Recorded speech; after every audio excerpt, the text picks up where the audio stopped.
Assalamualaikum warahmatullahi wabarakatuh. Perkenalkan, nama saya Muhammad Nur Fadil, mahasiswa Universitas Indraprasta PGRI. Di sini saya akan menjelaskan tentang konsep perancangan sistem pakar berbasis pengetahuan.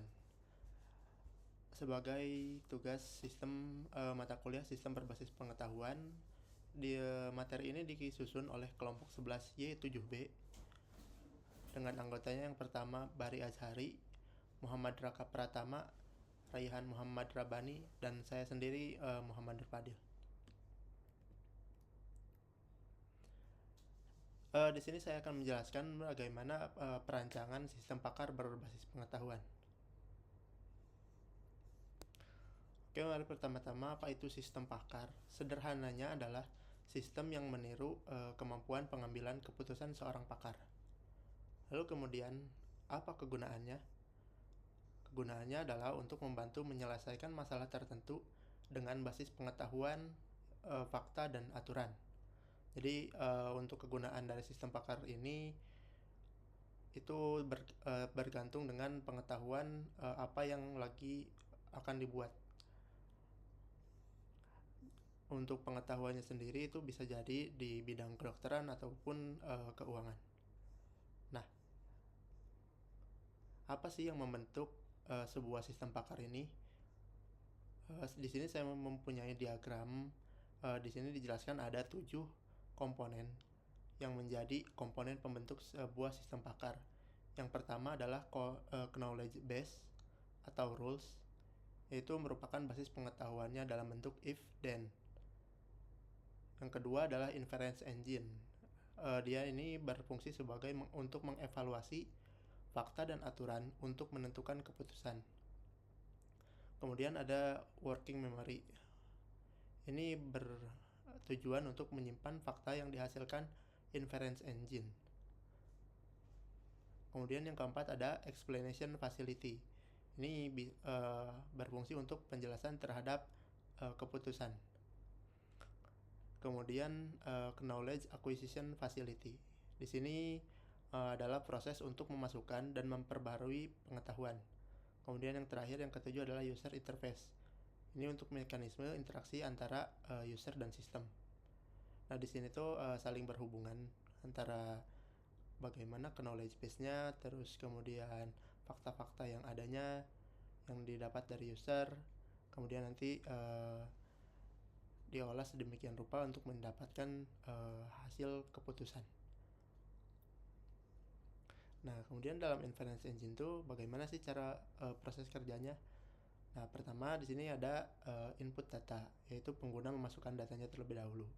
Kemudian yang kedua, pencocokan data. Mesin inference membandingkan data pengguna dengan fakta dalam sistem.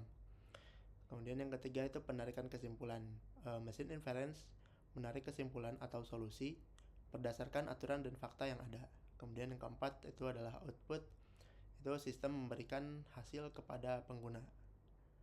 Nah, untuk proses kerjanya secara garis besar itu cukup sederhana, yaitu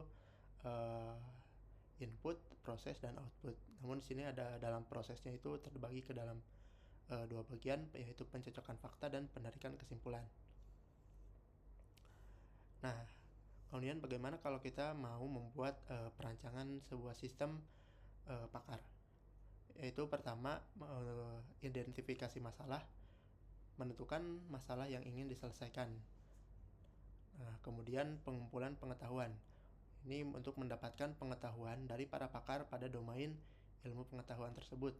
Nah, misalkan karena untuk sistem pakar dalam bidang kedokteran, maka kita harus mencari sebuah pakar yang ahli pada domain ilmu pengetahuan kedokteran. Kemudian yang ketiga itu modeling pengetahuan, membangun pengetahuan dalam basis pengetahuan dan aturan. Nah, setelah kita mendapatkan penjelasan dari pakar pada domain ilmu pengetahuan, nah kita mengkurasi pengetahuan tersebut menjadi bentuk aturan. Kemudian yang keempat yaitu pembangunan sistem. Nah, di sini diimplementasikan basis pengetahuan, kemudian sistem inference dan user interface-nya kita bangun. Kemudian yang terakhir ini melakukan uji coba dan evaluasi. yaitu uji sistem dengan pengguna nyata dan lakukan perbaikan jika diperlukan.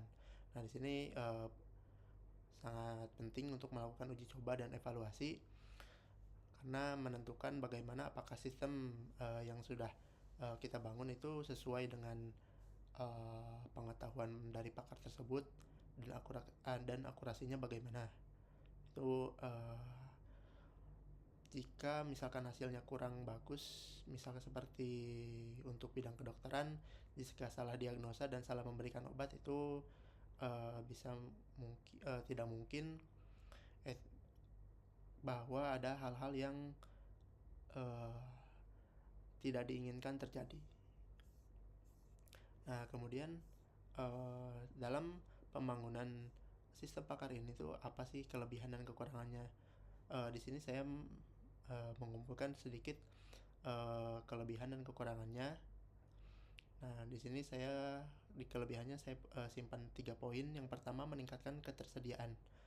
Itu maksudnya ketersediaannya ahli itu bisa tersedia 24/7 dan dapat dikonsumsi secara massal karena dia sudah dalam bentuk sistem. Kemudian mengurangi biaya, yaitu pelayanan seorang ahli terhadap satu orang pengguna berkurang ya karena sudah dibuat secara massal, maka yang tadinya harus mengantri satu persatu ini bisa dilakukan secara massal. Kemudian mengurangi bahaya. Nah, ini kemampuan seorang ahli dapat digunakan meskipun di tempat yang berbahaya. Maksudnya misal ini ada seorang ahli geologi, nah, dia ingin menentukan sebuah kontur tanah pada daerah yang ada di gunung Merapi yang aktif. Itu kalau misalkan seorang ahlinya langsung datang ke sana itu merupakan hal yang berbahaya. Namun misalkan sudah dibuatkan sistem itu bisa menggunakan kayak semacam drone atau dan yang lainnya sebagai alat bantu, kemudian dan dapat mengurangi bahaya terhadap ahli tersebut. Namun tidak mengurangi pada kualitas analisanya. Nah, kemudian kekurangannya apa? Yang pertama itu ada adaptabilitasnya, yaitu karena ini ditentukan aturannya pada pengetahuan saat itu. Nah, kalau misalkan terjadi ada sebuah fakta baru, nah itu aplikasinya perlu dikembangkan kembali. Nah, jadi dia tidak bisa langsung mengolah fakta baru kemudian diolah menjadi kesimpulan yang baru. Itu tidak bisa. Kemudian pengumpulan pengetahuannya. Nah, di sini mungkin lebih ke menjadi tantangan dalam pembuatan sistem karena untuk pengumpulan pengetahuan dari para ahli itu membutuhkan investasi waktu dan tenaga yang cukup banyak.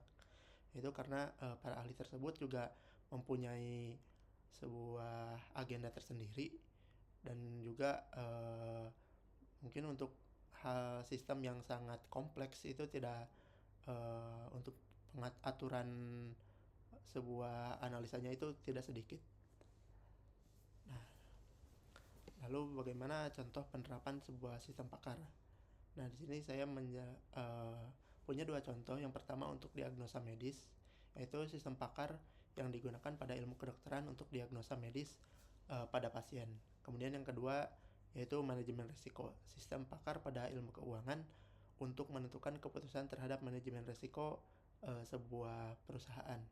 Nah, di sini sistem pakar dapat membantu entah itu untuk manajer atau juga seorang dokter dalam mendiagnosa atau menganalisa pasien atau juga perusahaannya.